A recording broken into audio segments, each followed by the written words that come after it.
Convido os irmãos a abrirem as suas Bíblias no livro de Romanos, capítulo 1, versículo 16. Diz assim: porque não me envergonho do Evangelho de Cristo, pois é o poder de Deus para a salvação de todo aquele que crê, primeiro do judeu e também do grego. Bem, queridos e queridas, o que é o Evangelho de Jesus Cristo? O Evangelho de Jesus Cristo, ele tem que passar necessariamente pela cruz de Cristo. O Evangelho de Jesus Cristo, ele diz respeito a uma única forma do ser humano ser salvo da perdição eterna, que é através de Cristo, o sacrifício de Cristo na cruz. O apóstolo Paulo, na carta aos Filipenses, capítulo 2, versículo do 5 ao 11, disse assim: de sorte que haja em vós o mesmo sentimento que houve também em Cristo Jesus, que sendo em forma de Deus, não teve por usurpação ser igual a Deus, mas esvaziou-se a si mesmo, tomando a forma de servo, fazendo-se semelhante aos homens, e achado na forma de homem, humilhou-se a si mesmo, sendo obediente até a morte, e morte de cruz. Por isso, também Deus o exaltou soberanamente, e lhe deu um nome que é sobre todo nome, para que ao nome de Jesus se dobre todo o joelho dos que estão no céu, na terra e debaixo da terra, e toda língua confesse que Jesus Cristo é o Senhor, para a glória de Deus Pai. Então esse é o Evangelho, é exatamente isso. É um Evangelho que ele é tão simples, a ponto de um analfabeto saber pregá-lo com toda a exatidão, tão eficientemente quanto qualquer outro que estude muito, desde que esteja na unção do Espírito Santo de Deus. O Evangelho, ele não requer uma sabedoria humana exacerbada, nem muitos estudos para pregá-lo, embora é bem conveniente, é bem interessante que nós estudemos profundamente a palavra de Deus, porque a fé vem pelo ouvir e ouvir a palavra de Deus. Agora, o Evangelho, ele é tão poderoso quando pregado pela boca de um analfabeto, quanto pregado pela boca de um estudioso. O Evangelho, ele não disputa com nenhuma outra pauta. Não há o que se discutir, o que se debater quando vai se pregar o Evangelho com relação a filosofias, a religiões, porque eu sou muito desconfiado com as religiões, porque os países que têm muitas religiões não resolvem os seus problemas. Os que têm uma só religião oficial também têm muitos problemas. A religião em si, ela não resolve o problema do ser humano, porque se fosse assim, alguns países não teriam problemas, porque são até milhares de deuses que eles têm. Mas existe um que resolve o problema do ser humano, que é o Senhor Jesus Cristo. Às vezes, as pessoas, elas criam uma certa ética na sociedade, um certo comportamento. Olha, eu não vou falar de religião com você. Eu não discuto religião, eu não discuto sobre futebol e coisa que o valha. Não. O Senhor Jesus, ele não é religião. Ele é o caminho. É algo que faz total diferença na vida de uma pessoa. É algo que nós temos a responsabilidade de dizer às pessoas a respeito disso, porque você está lidando com o seu futuro e com o futuro delas. Quando nós deixamos de lado o assunto, falar de Jesus, nós estamos deixando de lado um recurso que pode tornar o futuro da pessoa no céu ou no inferno. Isso é muito importante. Portanto, é muito pouco quando nós sofremos algumas afrontas por conta do Evangelho, porque o que nós estamos lidando é algo de extrema importância, não só para a pessoa que está nos ouvindo, mas também para Deus, porque Ele espera que nós façamos isso e que nós possamos anunciar o Evangelho. Jesus Cristo, em Mateus capítulo 24, versículo 9, disse assim: então vos hão de entregar para seres atormentados, e matar-vos-ão, e sereis odiados de todas as nações por causa do meu nome.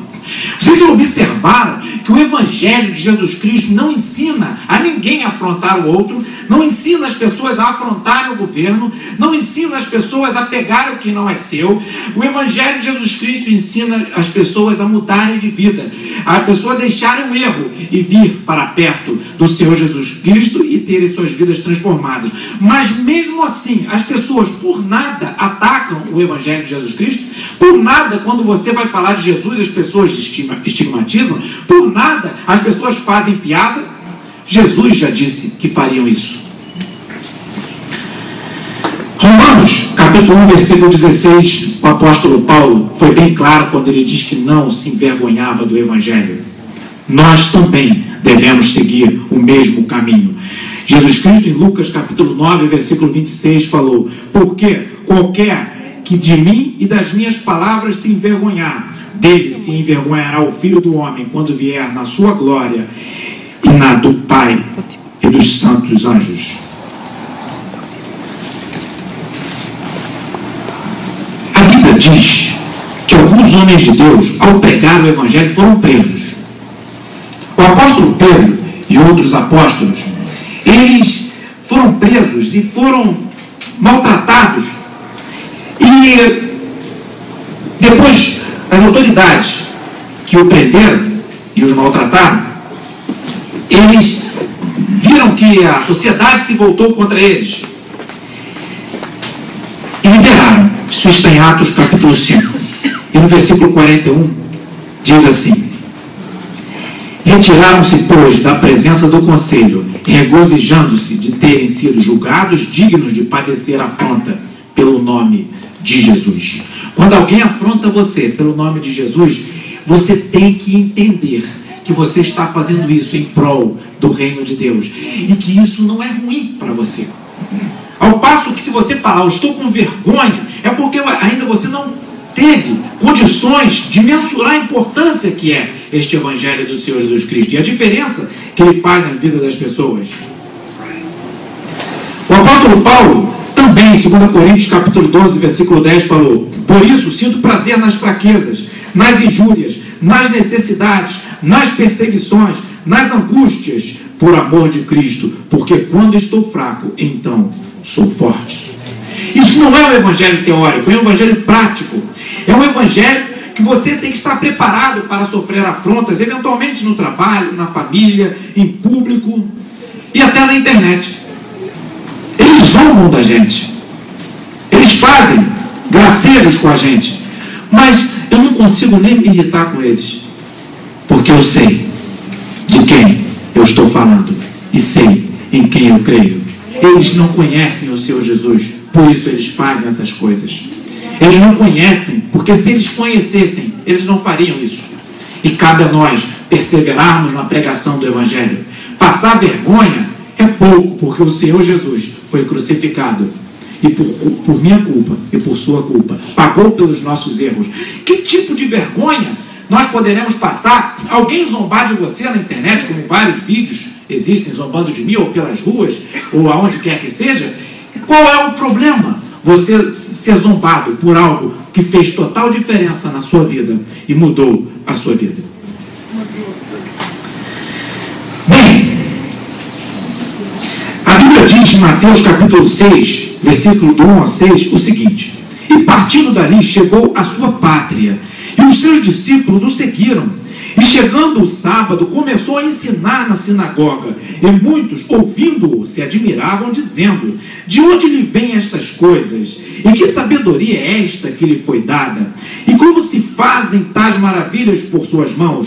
Não é este o carpinteiro, filho de Maria, e irmão de Tiago e de José, e de Judas e de Simão?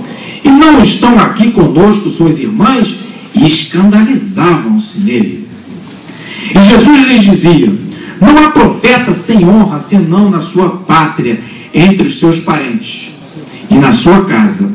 E não podia fazer ali obras maravilhosas, somente curou alguns poucos enfermos, impondo-lhes as mãos. E estava admirado da incredulidade deles, e percorreu as aldeias vizinhas ensinando. Não deram nem oportunidade, não deram nem crédito ao próprio Jesus, aqueles que eram da sua cidade, da sua parentela. E por que eu mereceria todo o crédito e os aplausos daqueles que vivem ao meu lado? Se quando Jesus, o próprio Jesus, que fez milagres, que veio para morrer na cruz para nos salvar e ressuscitar ao terceiro dia, se ele foi desprezado, por que eu e você não podemos ser desprezados? Agora, Jesus Cristo deu uma dica maravilhosa em Mateus capítulo 7, versículo 6. Não deis aos cães as coisas santas, nem deiteis aos porcos as vossas pérolas. Não aconteça que as pisem com os pés e, voltando-se, vos despedacem. Lucas capítulo 9, versículo 5 diz: e se em qualquer cidade vos não receberem, saindo vós dali, sacudi o pó dos vossos pés em testemunho contra eles. Se você está pregando o evangelho e alguém definitivamente não quer ouvir, já ouviu e não aceita, parta para outra. E outra parte, a Bíblia diz: ao herege, após admoestado, evita-o. Eu não vou ficar pregando todos os dias para alguém que já ouviu e está zombando de mim. Não gaste mais tempo com esse, parta para outro. É o que a Bíblia nos ensina. Até porque é uma escolha da pessoa crer ou não crer no Senhor Jesus Cristo. Crer não depende de você. O nosso trabalho é anunciar o Evangelho. O da pessoa, o Espírito Santo de Deus fala no coração dela. Ela pode abrir o coração ou fechar. Eu não tenho autoridade para abrir o coração de ninguém. Cumprida a etapa de você pregar, parte para outra pessoa. Use bem o seu tempo. Agora, como posso fazer para pregar o Evangelho? A primeira maneira que eu gostaria de abordar aqui é pelo exemplo. Tem um ditado que diz assim: seus atos falam tão alto que não consigo ouvir suas palavras. Outro ditado, muito usado nas Forças Armadas, diz assim: as palavras convencem, mas o exemplo arrasta.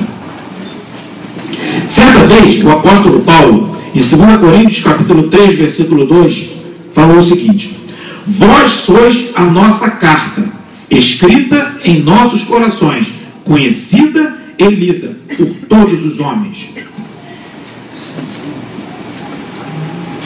O apóstolo João, em 1 João capítulo 5, versículo 9, ele diz o seguinte: se recebemos o testemunho dos homens, o testemunho de Deus é maior, porque o testemunho de Deus é este, que de seu Filho testificou.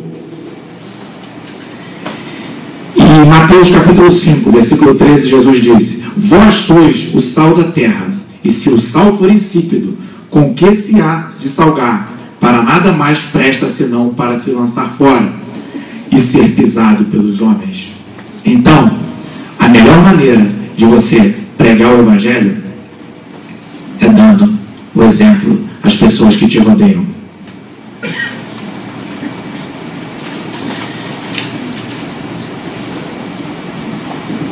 Um pensador, ele disse o seguinte: você deve pregar sempre o Evangelho. Se for necessário, você use palavras. Uma outra maneira de você pregar o Evangelho é com seus talentos. A Bíblia diz, em Daniel, capítulo 1, versículo 3 a 5, o seguinte: e o rei lhes determinou a porção diária das iguarias do rei e do vinho que ele bebia. Aliás, e disse o rei Aspenaz, chefe dos eunucos, chefe dos seus eunucos, que trouxesse alguns dos filhos de Israel e da linhagem real e dos príncipes, jovens em quem não houvesse defeito algum, de boa aparência e instruídos em toda a sabedoria, e doutos em ciência, e entendidos no conhecimento, e que tivessem habilidade para assistirem no palácio do rei, e que lhes ensinassem as letras e as línguas dos caldeus. E o rei lhes determinou a porção diária das iguarias do rei e do vinho que ele bebia, e que assim fossem mantidos por 3 anos, para que no fim destes pudessem estar diante do rei. O rei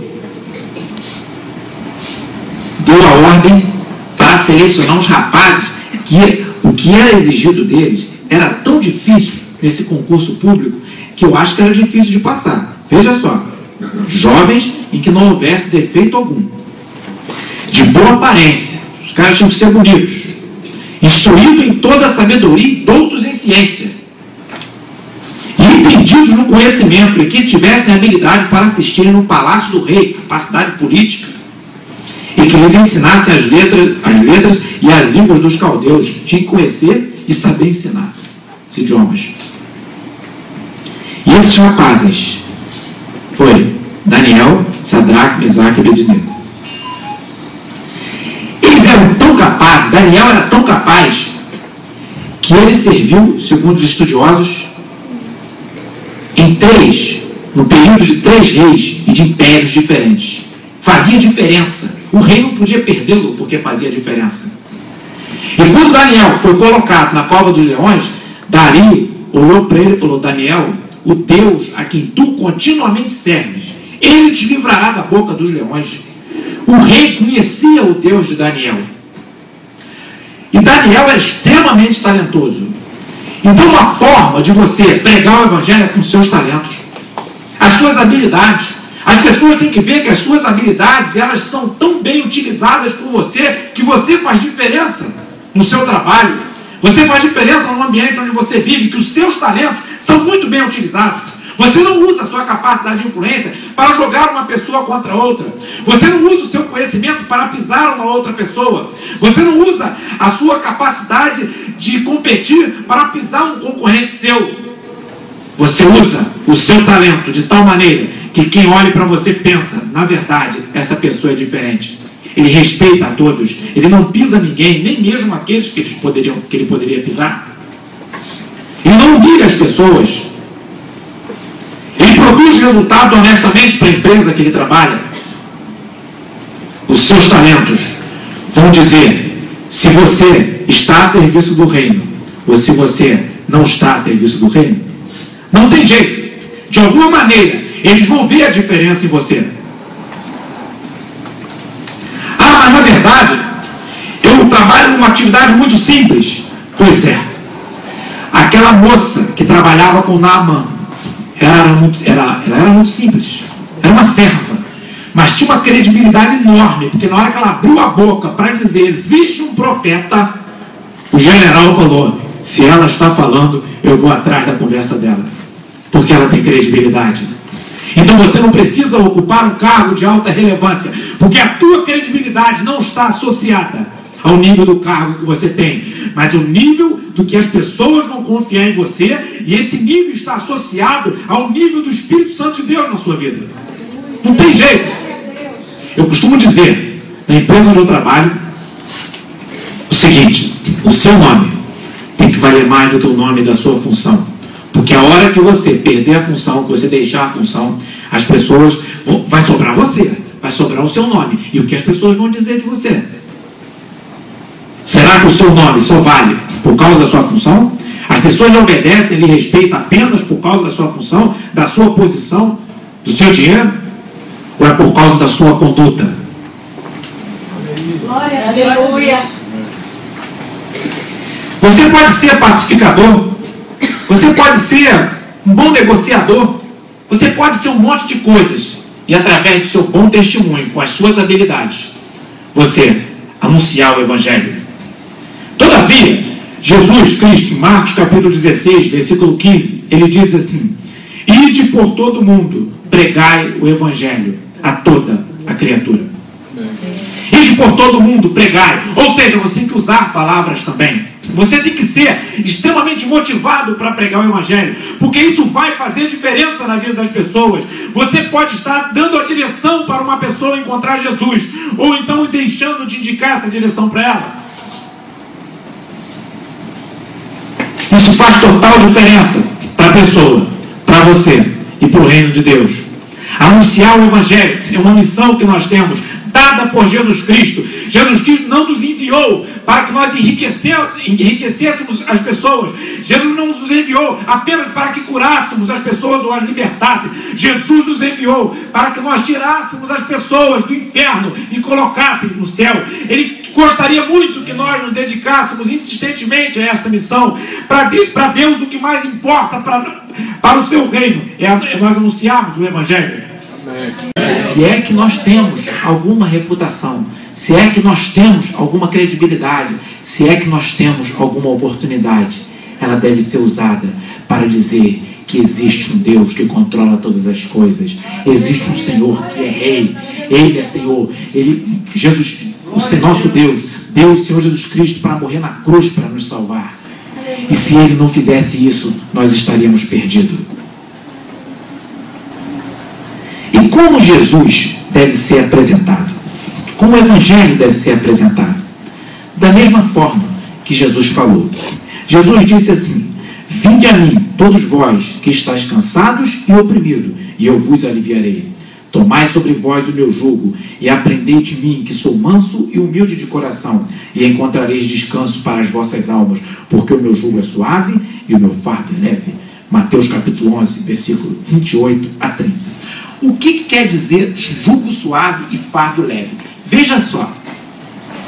Alguém pode falar assim: se eu seguir o Evangelho, eu vou ter que evitar a mentira, vou ter que evitar adultério, fornicação, desonestidade, vícios.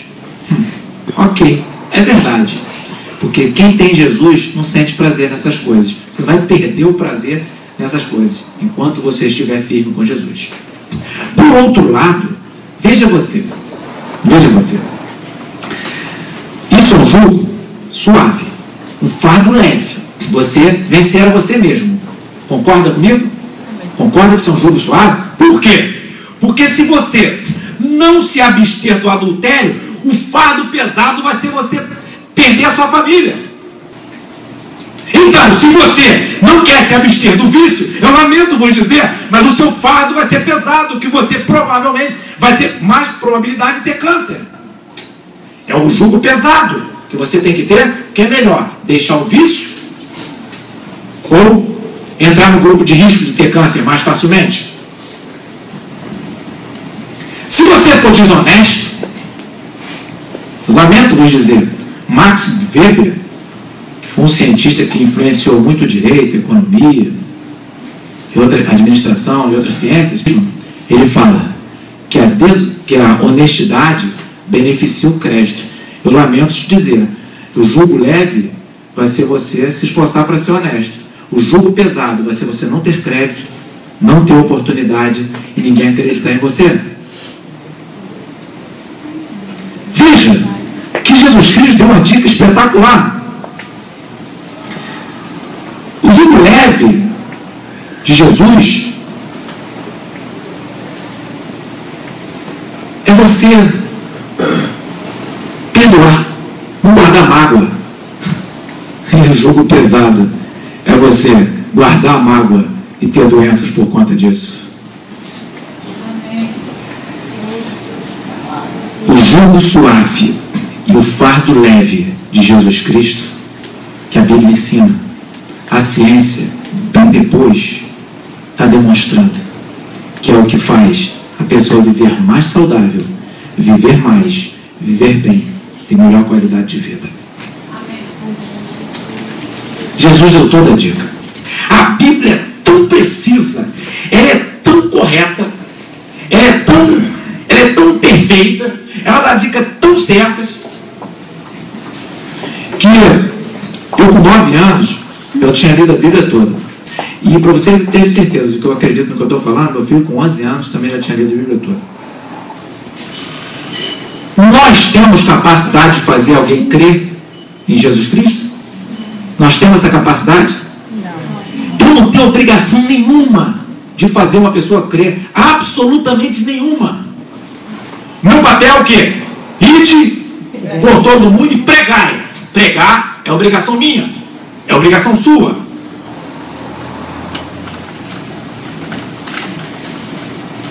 E a Bíblia diz, João capítulo 16, versículos 7 ao 11. Todavia, digo-vos a verdade, que vos convém que eu vá, porque se eu não for, o Consolador não virá a vós, mas quando eu for, vou-lo enviarei, e quando ele vier, convencerá o mundo do pecado e da justiça e do juízo. Do pecado, porque não crê em mim; da justiça, porque vou para o meu Pai e não me vereis mais; e do juízo, porque já o príncipe deste mundo está julgado. O Espírito de Deus, ele convencerá o homem do pecado, da justiça e do juízo. Quando você fala, não é o poder da sua palavra, mas é uma ação poderosa do Espírito Santo de Deus, que vai no coração da pessoa e faz com que ele reconheça que ele é pecador, que ele precisa de Deus, que ele precisa de Jesus. Aí ele será transformado. Esse evangelho liberta, faz o homem não ter prazer em vícios, faz o homem não ter prazer em se autodestruir. Bem, e o que a gente espera de Jesus? Quando a gente vai falar de Jesus, anunciar o Evangelho, o que a gente espera? Ser rico? Não ficar mais doente? Nunca. Se mandar Deus fazer as coisas e Ele fazer? Absolutamente. Seria muito pouco. Seria muito pouco. Se fosse... O apóstolo Paulo falou, se nós esperássemos em Deus apenas nessa vida, seríamos os homens mais miseráveis do mundo. Seria muito pouco.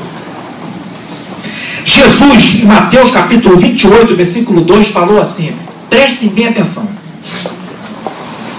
ensinando-os a guardar todas as coisas que eu vos tenho mandado, e eis que eu estou convosco todos os dias até a consumação dos séculos.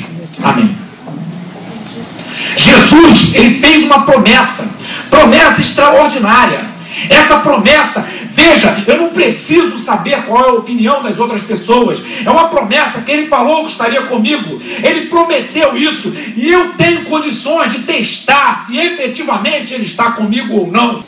Essa paz de nós sabemos que ninguém pode, que o nosso futuro está bem cuidado pelo Senhor, que nós não vamos ser destruídos pelo mal. Essa certeza que nós temos, que nós não vamos passar necessidade, nós nunca vamos ser mendigos, nunca vamos ficar na miséria espiritual. Essa certeza, essa paz, ninguém tira dos nossos corações. Aleluia, glória a Deus. Aleluia. Aleluia. Glória a Deus. Olha, eu já vi inúmeros testemunhos de pessoas que estavam muito mal, cristãos, enfermos. Uns Deus curou e outros não. E daí? O que eu queria dizer é que os testemunhos que nós vimos é pessoas que quando estão prestes a partir, ainda assim, elas glorificam o nome do Senhor. Até porque, quem aqui vai ser eterno? Só aqueles que confiam no Senhor Jesus Cristo e terão a vida eterna.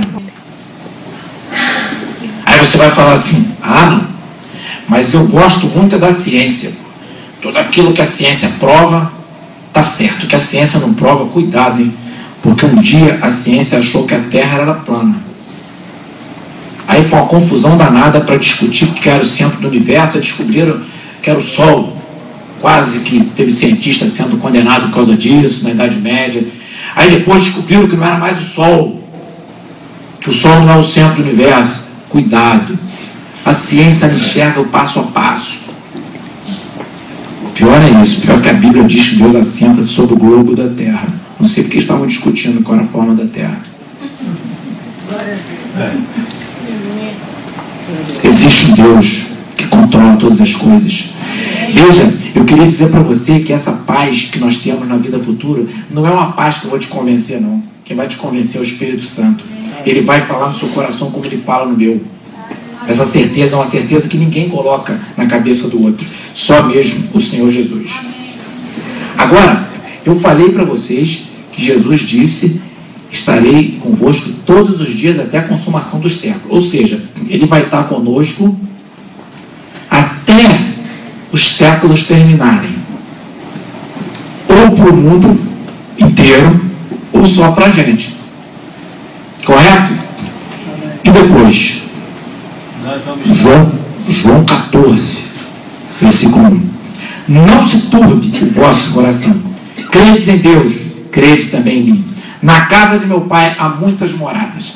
Se não fosse assim, eu vou teria dito, pois vou preparar o lugar. E se eu for e vos preparar lugar, virei outra vez, para que onde eu estiver, estejais vós também. Ou seja, o futuro é com ele também. É por isso que nós amamos esse Senhor Jesus Cristo, que ele quer ficar conosco agora. Ele quer que a pessoa deixe o pecado que a destrói, o pecado que destrói a saúde, destrói o futuro, o pecado que lança no inferno. Ele quer tirar o homem de lá, ficar junto dele aqui e depois continuar junto dele. que tipo de certeza, que tipo de carinho, que tipo de tratamento seria melhor do que esse? A Bíblia diz que o Senhor Jesus Cristo, ele enfrentou um julgamento terrível.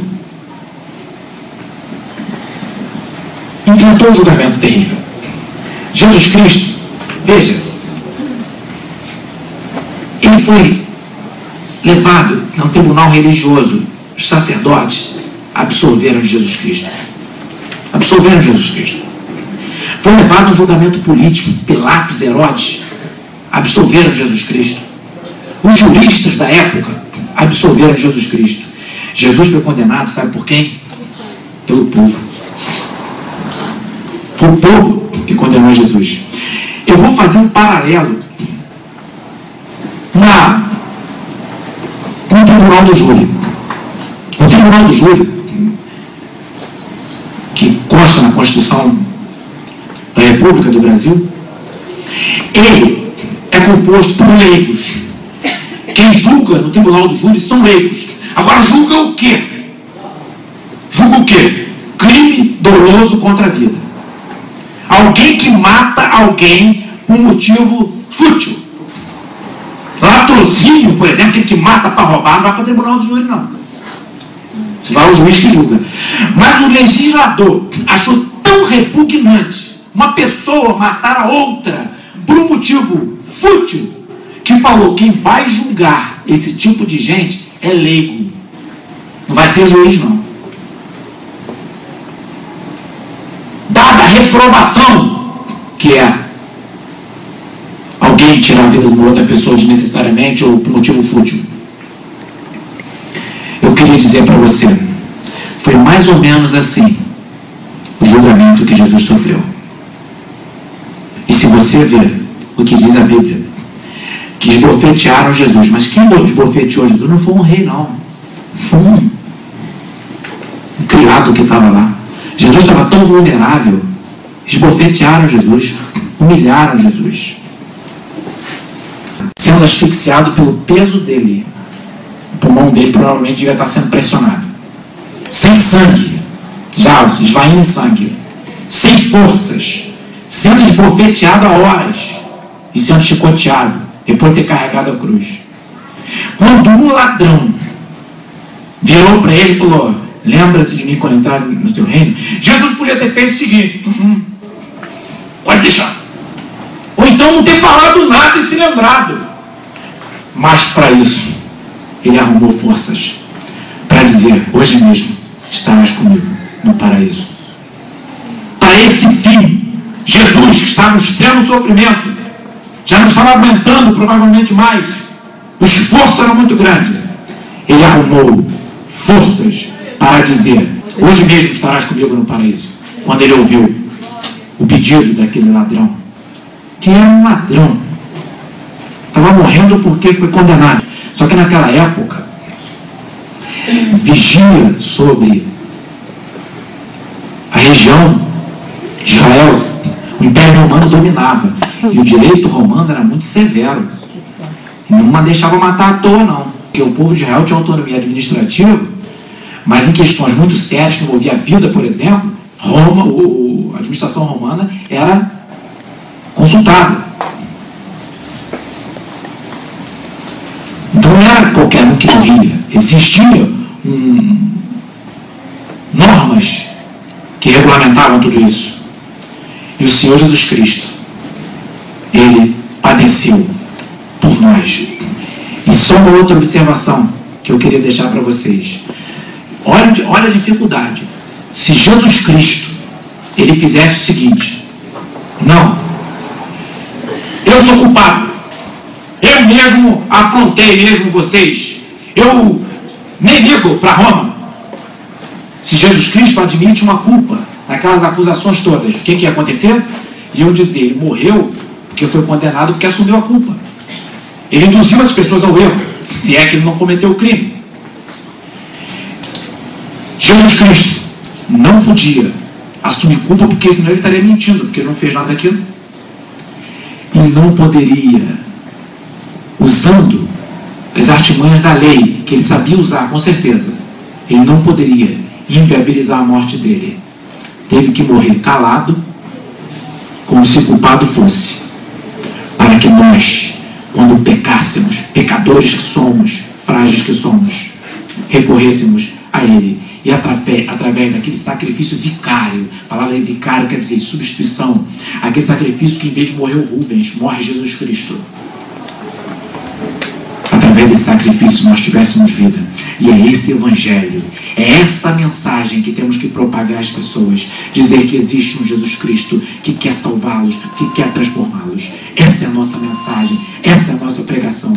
E eu queria dizer para você que não se preocupe com o que vão dizer, com as filosofias, com os conceitos que vão querer confrontar você, com as ideias, com nada disso, porque fique certo que nós temos a melhor mensagem. Nós temos a mensagem do Senhor Jesus Cristo. Nós temos a mensagem viva, que é lastreada, que é patrocinada, que é defendida, que é influenciada, que é levada aos corações pelo Espírito Santo de Deus. E eu vou finalizar fazendo uma oração. Abaixa a cabeça, vamos orar. Enquanto isso, pode tocar uma música. Senhor, meu Deus e meu Pai, terminamos de falar a Tua palavra, Senhor. Falar de Jesus Cristo, do Senhor Jesus Cristo que se entregou por nós na cruz do Calvário. O Jesus Cristo que entregou a vida dele para que eu tivesse vida eterna. Porque senão não teria alternativa, Senhor, de ser salvo. Senhor, nós te agradecemos por este sacrifício. E te peço e te pedimos, ó Deus, que tu nos encoraja a anunciar esse evangelho a tempo e fora de tempo. Que possamos anunciar, Senhor Deus, com o nosso comportamento, com os nossos talentos e com as nossas palavras, Senhor. Que possamos sempre fazer isso, Senhor. Porque essa é a nossa principal missão. A nossa principal missão, ó Deus, não é ocupar um cargo importante.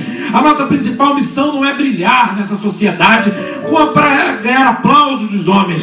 A nossa principal missão é ganhar, Senhor, o reconhecimento que vem dos céus, o reconhecimento de que nós estamos cumprindo a missão de anunciar o Evangelho. Não nos deixe, Senhor, afastarmos dessa missão.